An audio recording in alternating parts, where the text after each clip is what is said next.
एक लड़का था, माँ ने उसका विवाह कर दिया, पर वह कुछ कमाता नहीं था।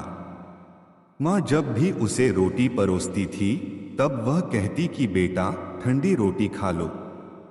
लड़के की समझ में नहीं आया कि माँ ऐसा क्यों कहती है, फिर भी वह चुप रहा।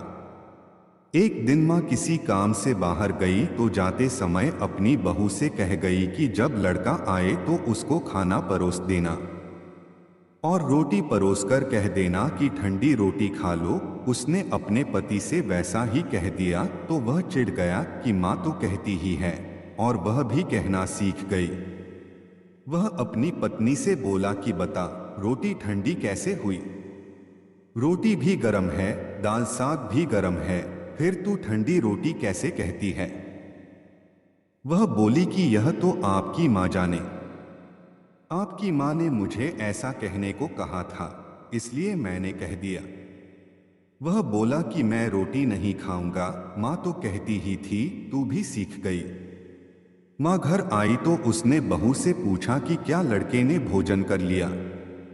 वह बोली कि उन्होंने तो भोजन किया ही नहीं, उल्टा नाराज हो गए। माँ ने लड़के से पूछा तो वह बोली कि माँ तू तो रोजाना कहती थी कि ठंडी रोटी खा ले और मैं सह लेता था, पर अब यह भी कहना सीख गई।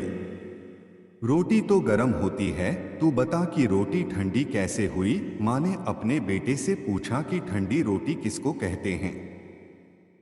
तो बेटा बोला, माँ सुबह की बनाई हुई रोटी शाम को ठंडी होती है, बासी रोटी ठंडी और ताज़ी रोटी गर्म होती है। माँ ने कहा, बेटा अब तू विचार करके देख, तेरे बाप की जो कमाई है वह ठंडी और बासी रोटी है। गरम ताज़ी रोटी तो तब होगी जब तू खुद कमा कर लाएगा। लड़का समझ गया और माँ से बोला, अब मैं खुद कमाऊंगा और गरम रोटी खाऊंगा।